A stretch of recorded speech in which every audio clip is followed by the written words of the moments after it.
dan ini fotonya, wah beredar langsung. Tapi kalau ketemunya sama dubes Saudi nggak beredar fotonya itu loh. Tapi kalau ketemunya sama dubes Iran beredar fotonya, dan lalu masif sekali. Sebenarnya tanggung jawab membuktikan atas semua tuduhan itu ada pada yang menuduh. Hanya masalahnya yang menuduhnya nggak jelas siapa. Jadi nggak jelas siapa yang bisa minta pertanggungjawaban. Tapi saya katakan di sini di depan forum ini bahwa saya bukan Syiah dan saya adalah seorang Ahlus Sunnah wal Jamaah. Clear.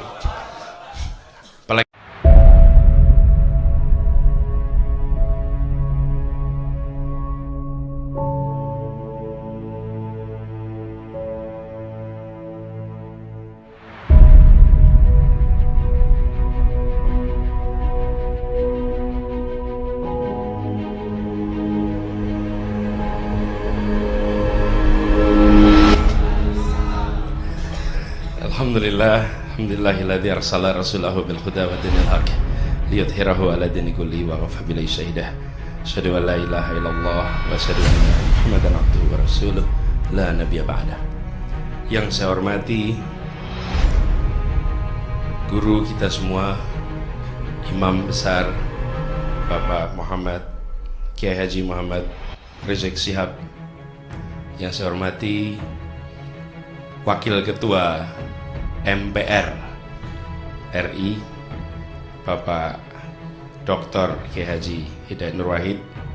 Yang saya hormati Bapak Kiai Haji Muhammad Khattab, juga para pembicara tadi Habib Muhammad Baharun dan Dr. Abdul Khair Ramadan, serta jamaah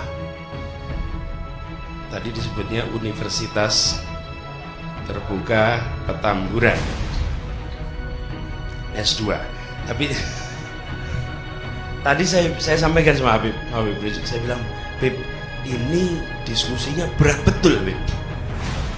Berat betul. Papernya juga berat, Pak, tadi, Pak. Saya sempat lihat panjang papernya ini, panjangnya 12 halaman. Panjang papernya. 6 halaman itu catatan kaki. Kalau di dunia akademik, sebuah paper itu kalau catatan kakinya solid, itu artinya papernya hampir sulit untuk ditumbangkan, Pak. Karena semuanya punya rujukan. Kalau koran itu tidak ada rujukannya, dibantah sekali langsung dihapus online-nya itu, karena tidak punya rujukan. Ini papernya saya perhatikan 12 halaman, 6 halaman itu catatan kaki.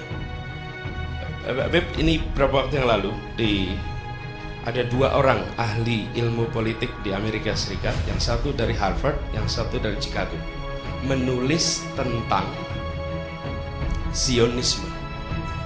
2 orang ini, yang satu dekan sekolah pemerintahan Kennedy School, dekannya, yang satu adalah mahaguru ilmu politik. Dua-duanya raksasa di dalam kajian ilmu politik, menulis tentang lobby Yahudi di Amerika. Jumlah papernya itu 42 halaman. 84 halaman. 42 halaman itu catatan kaki. Kenapa? Karena yang ditulis adalah tentang lobby Yahudi yang pasti akan dicari lubangnya. Dan apa yang terjadi? Paper itu, saya waktu itu begitu keluar papernya, saya minta untuk diterjemahkan. Dia bilang jangan diterjemahkan, nanti Anda terjemahkan kalau sudah jadi buku saja. Karena begitu baru keluar seminggu, saya minta untuk terjemahkan 42 halaman. Tahu Pak apa yang terjadi sesudah paper ini keluar? Dua-duanya diberhentikan karena nggak bisa dibantah papernya. Jadi akhirnya jabatannya saja yang dicopot, Pak, karena papernya tidak diberhentikan. Dan akhirnya buku itu menjadi salah satu buku yang luas. Bapak bisa baca buku itu. Itu ditulis oleh 2 orang raksasa yang di sana tidak terbendung. Jadi ini kalau ada yang membantah harus mikir 2-3 kali, Pak, ini sebelum bisa membantah apa yang ditulis ini. Teman sekalian, saya ingin meneruskan sedikit aja sebelum menjawab pertanyaan tadi. Boleh ya, Habib? Ini kalau tambahan tidak ada bayaran, tuh ya. Ustadz Khotot tadi ada tagihan itu nanti. Saya ada tagihan di kemudian hari, kan repot ini. Ya begini, saya menarik sekali apa yang disampaikan tadi, dan Pak Hidayat tadi menyampaikan juga soal bahwa bentangan transnasionalis sebenarnya umat Islam sudah mulai, dan rasanya memang kita harus mengambil alih diskurs ini, terutama tentang jalur sutra. Jalur sutra itu pertanyaan dasarnya, apa sih yang dijual di jalur sutra itu? Apa barang yang dibawa di jalur sutra itu? Yang dibawa adalah rempah-rempah. Dibawanya dari mana? Dari Maluku. Ketika kemudian jalur sutra itu ditutup, yang pegang adalah pedagang Islam. Dari mana? Dari, kalau kita nyebutnya Barat Tengah sampai ke Maluku.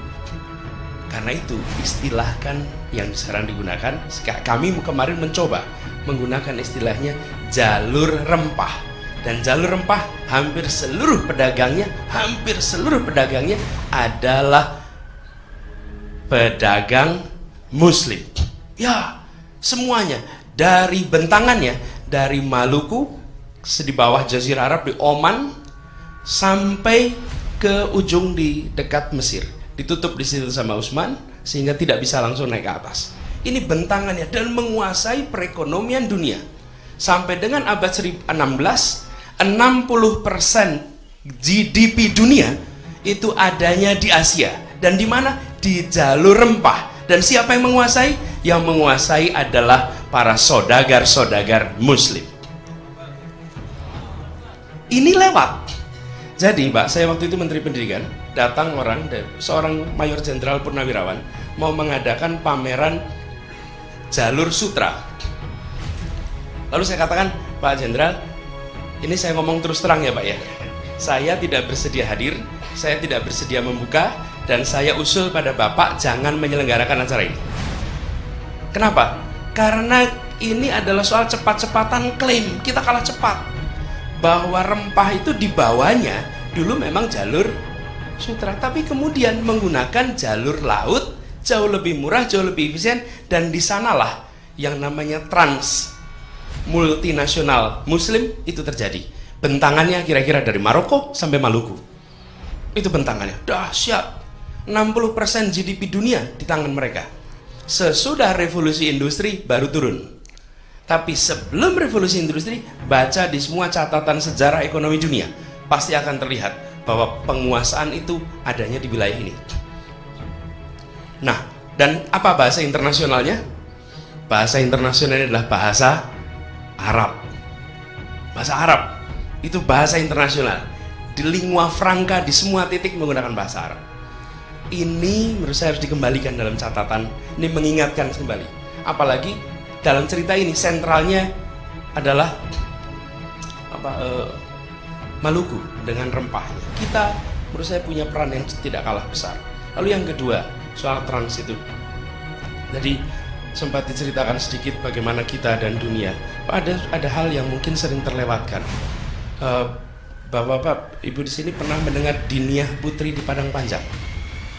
Pernah ya, Diniyah Putri Padang Panjang? Tahun 56, Rektor Al-Azhar, Grand Syekh Al-Azhar datang ke Indonesia. Lalu diantar oleh Pak Natsir, Muhammad Natsir ini, tokoh Masyumi, yang berasal dari Padang Panjang, dia bawa ke Padang Panjang. Grand Syekh Al-Azhar ini sampai di Diniyah Putri, itu shock. Kaget melihat satu sekolah semuanya perempuan, gurunya semuanya perempuan, semuanya menguasai Quran, hadis, dan berbahasa Arab dengan lancar. Mereka heran. Kenapa? Di Al-Azhar tidak ada perempuan. Di Al-Azhar tidak ada perempuan. Kita bicara tahun 56. Apa yang terjadi? Pimpinan di situ namanya Rahmah Al-Yunusiyah. Lalu Grand Syekh Al-Azhar ini bilang, saya mengundang kepada Rahmah Al-Yunusiyah untuk datang ke Al-Azhar. Tahun berikutnya dia berangkat ke Al-Azhar. Dan apa yang terjadi? Membuka program perempuan, pendidikan perempuan pertama kali di Al-Azhar.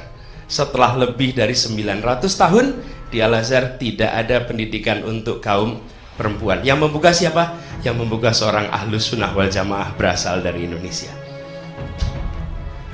muridnya lebih terkenal, muridnya Rahmal Yunusiah, namanya Rasuna Said. Itu nama muridnya. Kenapa Rahmal Yunusiah tidak muncul politik? Karena seluruh wilayah itu terlibat PRRI, termasuk guru-gurunya. Dan guru-gurunya dua pilihan, masuk penjara atau dibuang ngajar di gunung. Dan ada yang memilih dibuang ngajar di gunung. Anaknya namanya Fasli Jalal, Pak. Itu guru di situ. Itu semuanya dikasih pilihan begitu, masuk penjara atau muncul. Akibatnya peran Rahmal Yunusiah ini dihilangkan. Apa yang mau saya sampaikan? Tempat ini, Indonesia ini sebenarnya adalah sumber untuk inspirasi umat Islam dunia. Dan lalu sumber yang terbaru adalah 2 Desember 2016. 212. Wih, dunia kaget.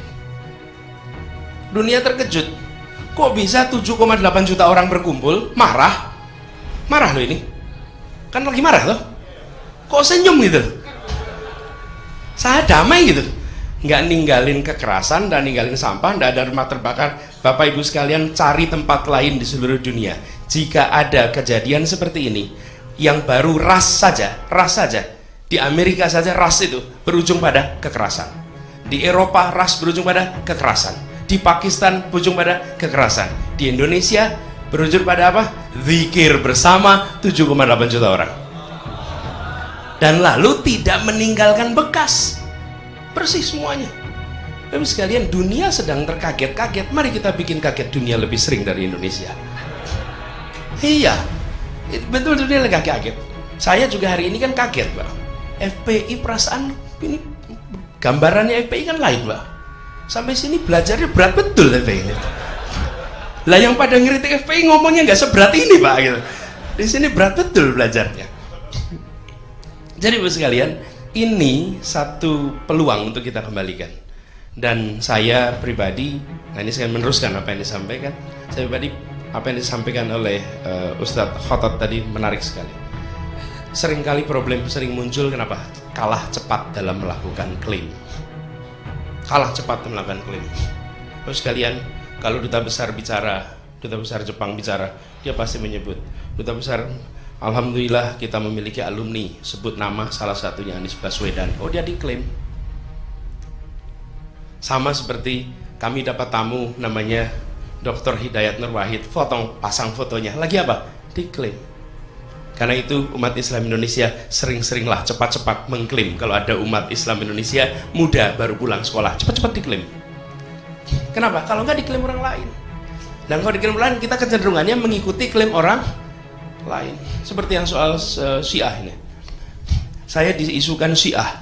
Saya bilang kenapa ya bukan si B saja gitu. Si C kayak ini kata Habib juga kemarin waktu ketemu ya, Habib ketemu si A, si B, si C, tapi si A gitu. Saya terus terang tidak tahu rujuknya di mana. Karena kalau ditanya latar belakang kegiatan, belas tidak ada nyambungnya. Nggak tahu. Kalau dituduh liberal saya masih bisa jelaskan nyambungnya di mana.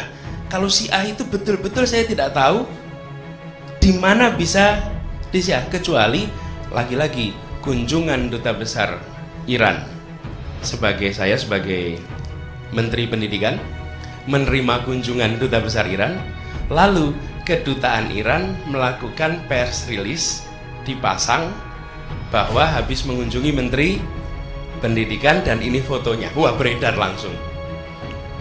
Tapi kalau ketemunya sama Dubes Saudi nggak beredar fotonya itu. Tapi kalau ketemunya sama Dubes Iran beredar fotonya. Dan lalu masif sekali. Sebenarnya tanggung jawab membuktikan atas semua tuduhan itu ada pada yang menuduh. Hanya masalahnya yang menuduhnya nggak jelas siapa. Jadi nggak jelas siapa yang bisa minta pengawalan. Tapi saya katakan di sini di depan forum ini bahwa saya bukan Syiah dan saya adalah seorang Ahlus Sunnah wal Jamaah. Clear.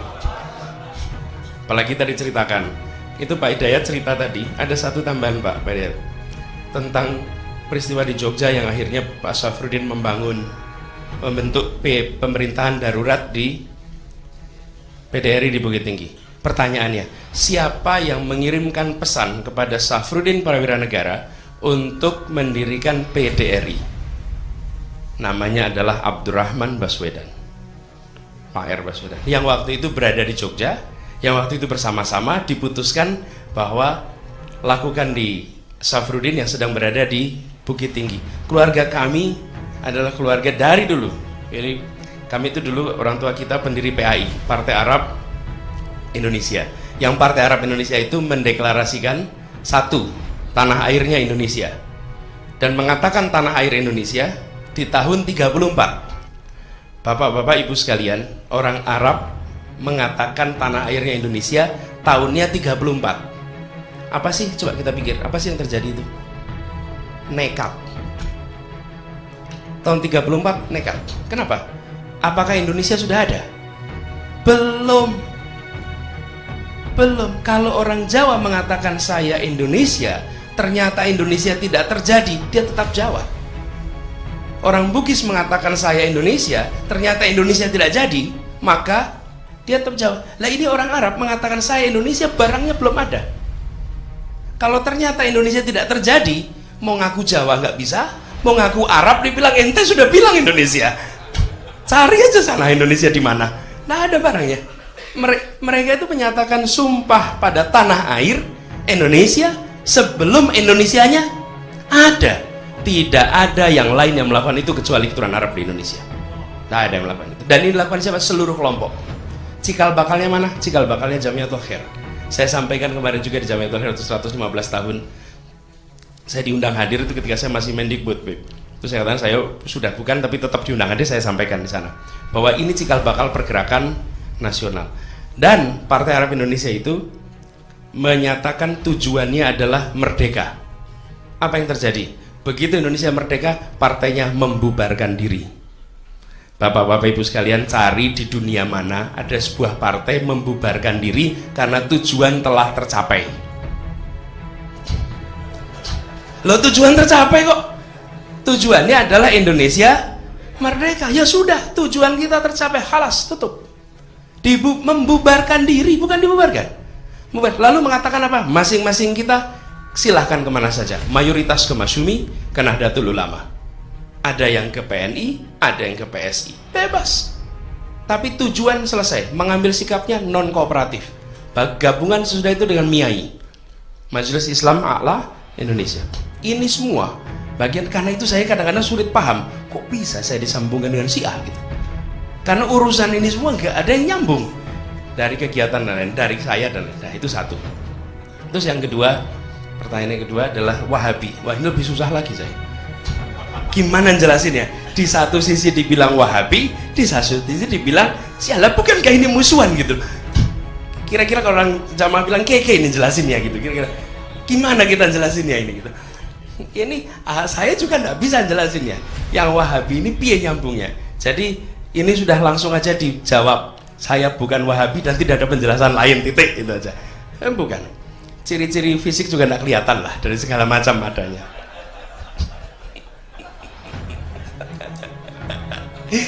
Ini jadi lucu, ini jadi program. Kemudian yang ketiga adalah liberal. Liberal, saya rasa liberal ini saya sama sekali tidak pernah diberi label liberal sampai menjadi rektor di Universitas Paramadina.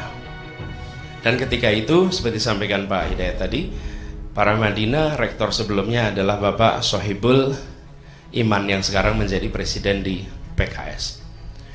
Mari kita saksikan apa yang terjadi di Paramadina. Paramadina itu tempat munculnya berbagai kontroversi. Misalnya yang paling ramai adalah kawin lintas agama. Wih, itu dahsyat betul. Macam-macam eksperimen pemikiran muncul luar biasa banyak. Dan kontroversi. Tapi itu kapan? Sebelum 2006. Yang kita ingat Paramadina itu sebelum 2006. Bapak-bapak pernah nggak dengar kontroversi 9 tahun terakhir ini? Nggak ada. Nggak ada. Sama seperti dulu ada api di sana. Semua kita mengatakan ada api, ada api, ada api. Tapi tidak ada yang mau ke sana dan memadamkan api. Ketika apinya padam, kita semua bersyukur apinya padam. Tahukah kita siapa yang memadamkan api? Tahukah kita siapa yang memadamkan? Pernahkah kita bilang pada madam api, alhamdulillah, terima kasih, untung antum padamkan api itu di sana? Tidak, justru malah mengatakan, ente ada di situ, pasti bikin apinya. Bener gak? Jadi saya mau tanya, 9 tahun terakhir ini, adakah kontroversi muncul tempat itu? Nggak ada. Ditata universitas, dan yang memulai Pak Soebul Iman. Beliau mengerjakan 2 tahun, lalu saya meneruskan. Saya meneruskan mulai 2007 sampai 2014. Ditata sehingga universitas ini menjadi universitas mainstream, bukan universitas produsen kontroversi. Jadi bahkan semua kegiatan Ustadz saya itu kita itu sampai membuat, jangan sampai anak pulang, anak selesai terus nanti nggak karuan. Dibuatkan sistem, dibuatkan tim. Untuk apa? Tidak ada acara di tempat ini yang tidak dapat approval dari sebuah tim, namanya komite kegiatan. Dibuat, dirapikan.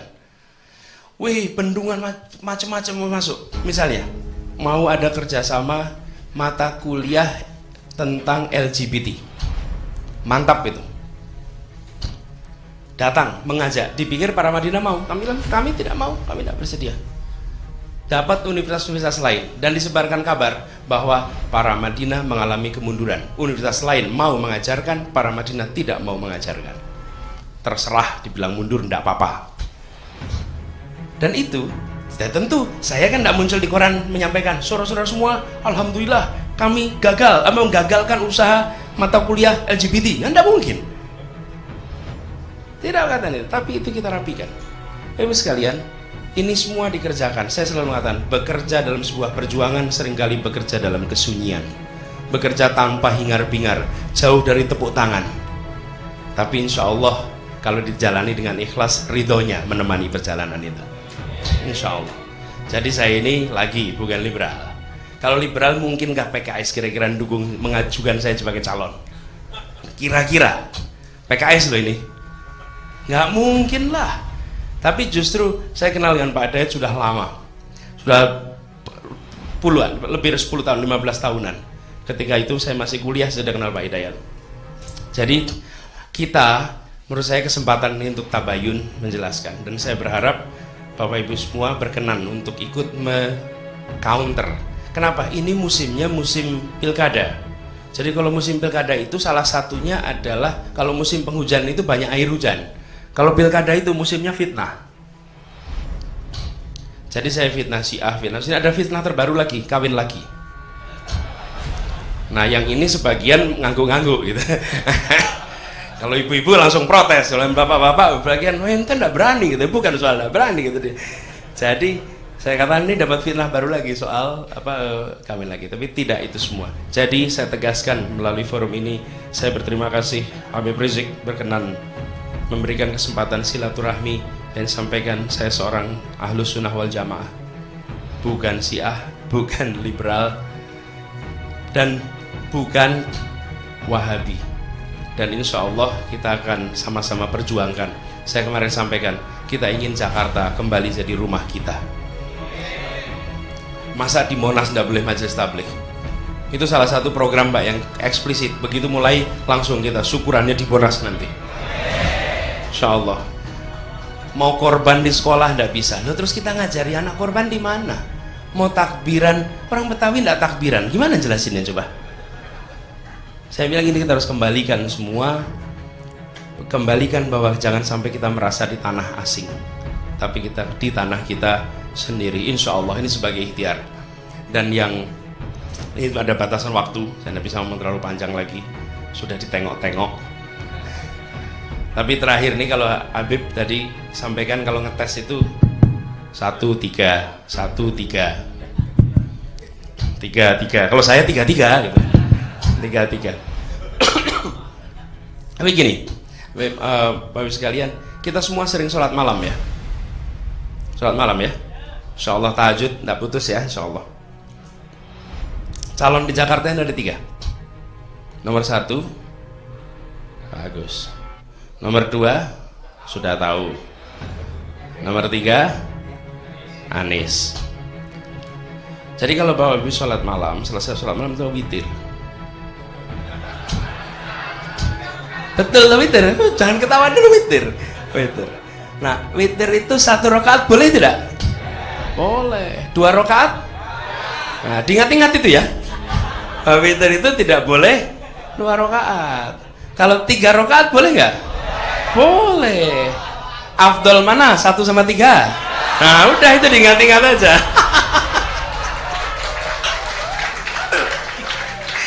Jadi antum nanti kalau ditanya jawabnya kayak witir aja ya, jadi gampang gitu. Witir dan bilang witirnya Ahlus Sunnah wal Jamaah ya ini ya gitu ya.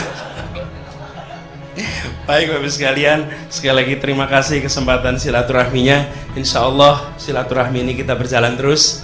Insya Allah taklim ini, pembelajaran ini jalan terus. Mudah-mudahan kita semua mendapatkan ridhonya, didekatkan dengan ikhlas, dijauhkan dari fitnah, dan dijadikan orang-orang yang bisa memegang amanah.